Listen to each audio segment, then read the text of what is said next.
Hello everyone, welcome back to my YouTube channel.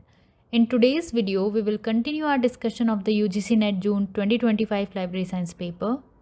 In this video, we will be covering question number 21 to 25 with complete explanations in simple and clear language.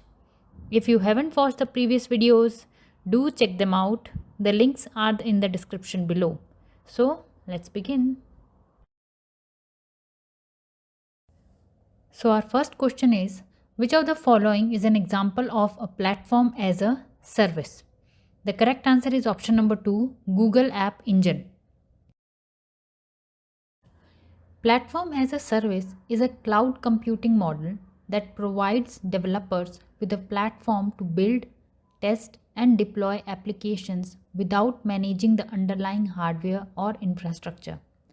In PaaS, everything from servers and storage to networking, middleware, and databases is managed by the provider.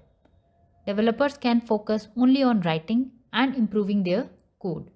Some well known PaaS examples include Google App Engine, AWS Elastic Beanstalk, Microsoft Azure Web Apps, Heroku, and Red Hat OpenShift.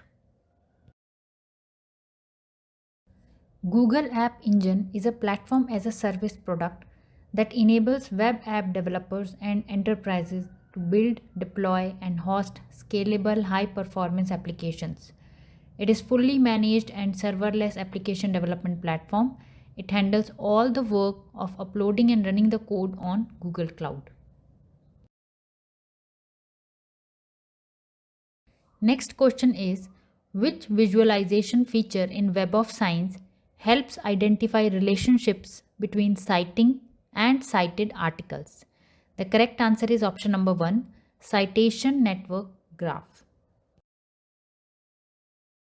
Citation Network Graph in Web of Science visually represents how research papers cite one another.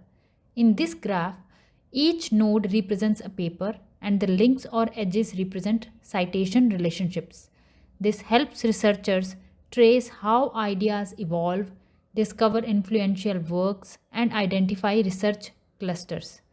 Tools like SiteNet Explorer are also used for such visualizations, making it easier to see how one paper leads to another and understand the structure of research in a field. Next question is, how many enhancements and bug fixes are in Koha 23.05.03? The correct answer is option number 4, 4 enhancements and 43 bug fixes. Koha 23.05.03 is a bug fix or maintenance release of the world's first open source integrated library management system.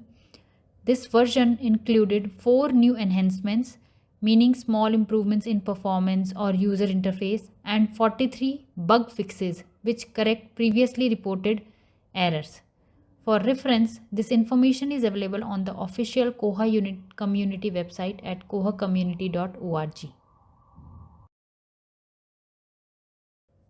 Question number 24 is, for implementing single pair Ethernet in modern digital libraries for IoT devices, which IEEE 802.3 project would most appropriately be referenced?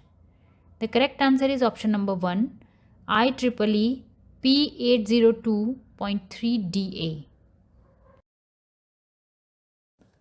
IEEE P802.3DA project focuses on single pair Ethernet, which is used for connecting Internet of Things devices, especially in smart buildings and modern digital libraries. Single pair Ethernet allows data and power to be transmitted over just a single pair of wires, making it efficient and cost effective for devices like sensors, scanners, and automation systems in libraries. This technology supports time synchronization, power delivery, and multi-drop segments, making it ideal for IoT-based library management environments. Question number 25 is, while using incoming server in SSL or TLS encryption, what is the port for setting up Gmail with MS Outlook Express? Correct answer is option number 1, 993. Gmail is a widely used email service provided by Google.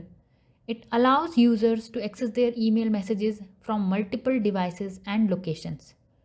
To access your Gmail messages on a third party email client such as Microsoft Outlook, you need to set up the account using IMAP settings.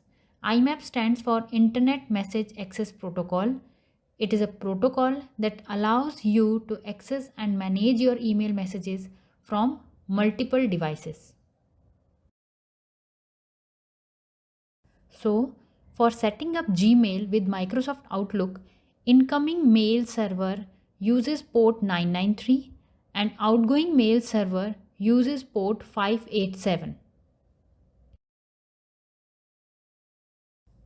So, that's all for today's video, friends. If this video helped you understand the concepts clearly, don't forget to like, share and subscribe to my channel for more such detailed explanations. In the next video, I will be discussing question number 26 to 30. So, stay tuned. Till then, take care and keep learning. Bye bye.